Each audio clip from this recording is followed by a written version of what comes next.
The Middle East came to America's Midwest this week, but the pro-Palestinian protesters have been kept at safe distance outside. And you don't get no peace! Amid hours of debate inside, there's been limited mention of the war in Gaza. Democratic grandees haven't really dared go there. But they go there here, outside on the streets. Free, free Palestine! Free, free Palestine! Free, free, free Palestine! Free, free, free Palestine! Day after day, thousands of protesters have come out.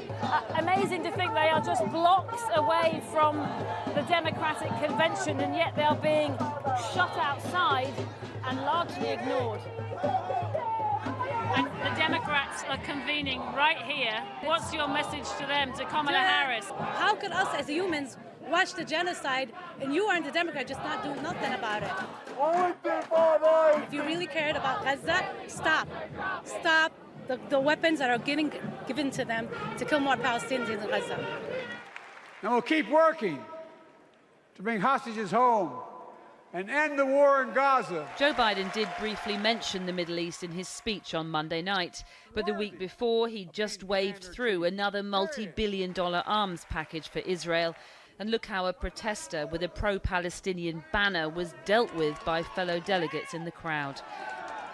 The truth is, there's nothing to be gained from Kamala Harris making Gaza even vaguely a talking point this week. To do so would risk the ire of progressives in her party who want the administration to do more. Harris met with Benjamin Netanyahu at the White House last month. I also expressed with the Prime Minister my serious concern about the scale of human suffering in Gaza, including the death of far too many innocent civilians. But to reiterate that message to Israel's Prime Minister here in Chicago could seriously backfire with Jewish American voters. So the best option is to keep these protesters at bay and say as little as possible, though they're determined to be heard. And all of them, remember, are voters too. What's your message to Kamala Harris? She says she wants a ceasefire, but she's continuously sending money to arm Israel. And I have not heard that she's going to make a change. If she's not making a change, we are not voting for her.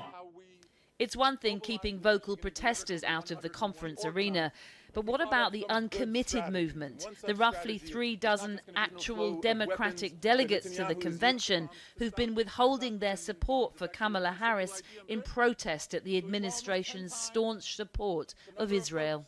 Vice President Harris, what are we talking about here? We're talking about children, babies. They've been asking to have a speaking slot on the stage to vocalize their concerns, but yesterday they got their answer. We made the ask every which way. I've been in touch with top DNC staffers. I've been in touch with advisors to Vice President Harris. The answer is no. It was all the more painful for them since the parents of one of the hostages, Hirsch Goldberg Polin, taken by Hamas on October the 7th, were given a slot that same day.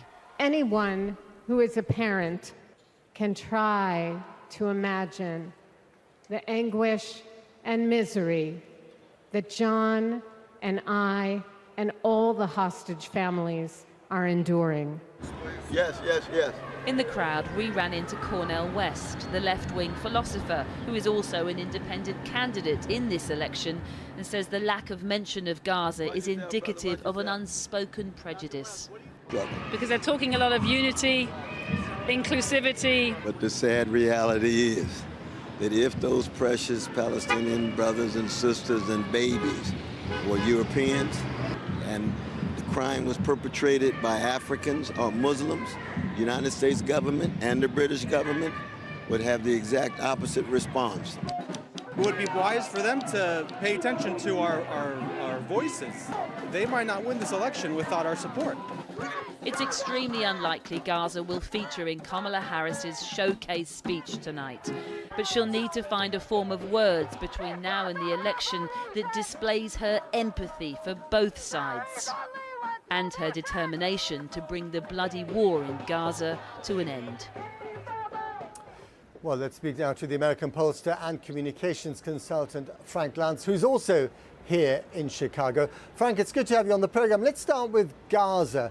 I mean, once upon a time, not so long ago, when Biden was still the leading candidate, there was a real feeling that, especially amongst Arab Americans in places like Michigan, which is a swing state, the Gaza war could really hurt the Democrats. Is that still the case?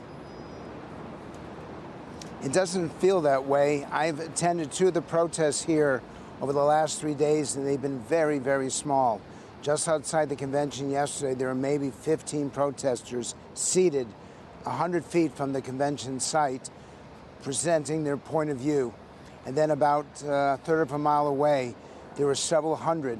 But all the expectations of tens of thousands of protesters have dissipated, and they frankly have not been a factor. In fact, most of the delegates have entered and exited from the convention hall having no idea that there are protests going on just a few hundred feet away. What about Arab Americans in Michigan not voting for the Democrats, being uncommitted as they were before because of the war? It's a fair point, and we don't know what they're going to do. I believe that the debate on September 10th is going to determine that people are withholding their judgment, that they're saying to pollsters like me that they're undecided. They still don't like Trump's policies, but they think the Democrats are now not aligned with them. And what I saw at the convention hall were a number of Jewish delegates saying, I'm a Democrat and I'm pro-Israel. So it's both sides engaged in politics right now, and you can't call where it's going to go because even the people themselves don't have an answer. Okay, you felt the enthusiasm here. You've seen how much money Kamala Harris has raised. Is any of that reflected in the polls? Absolutely.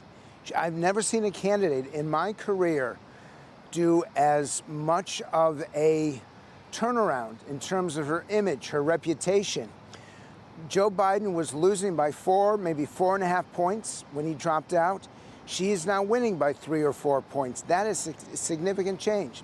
But I remind your viewers, the only thing that really matters is Pennsylvania, Wisconsin, Michigan, North Carolina, Georgia, Nevada, Arizona. In those 7 states, Harris has significantly improved her standing, and all those states, all 7 of them, are simply too close to call right now. The enthusiasm is real. Younger voters are absolutely jumping on board. In fact, younger women, it is a significant impact, and I'll tell you something, it may even affect the Senate and the House control. I said in my piece that she needs to win men over because men in large numbers are siding with Trump. Can she do that? With Waltz especially? Waltz gave a very good speech yesterday. People were very satisfied with it. Ideologically, she seems to be moving, frankly, she seems to be moving slightly to the left, and that'll be harmful to her in winning over undecided voters. But Republicans have the same challenge with women that she has with men, and we're going to have an election that is more divided by gender and by generation than any that I've been involved with in the last 35 years. Younger women completely pro-Harris, older men completely pro-Trump, and others somewhere in the middle. Very quickly, Frank, what's more important for winning the White House, men or women? I've never ducked a question, Matt, from you ever in our professional relationship. The fact is that both are important, and in the end, it's who votes. Older men are likely to vote, younger women not as much, but she's really driven that support. It's significant. I think it's just simply too close to call. Frank Lantz, as ever, thank you very much indeed.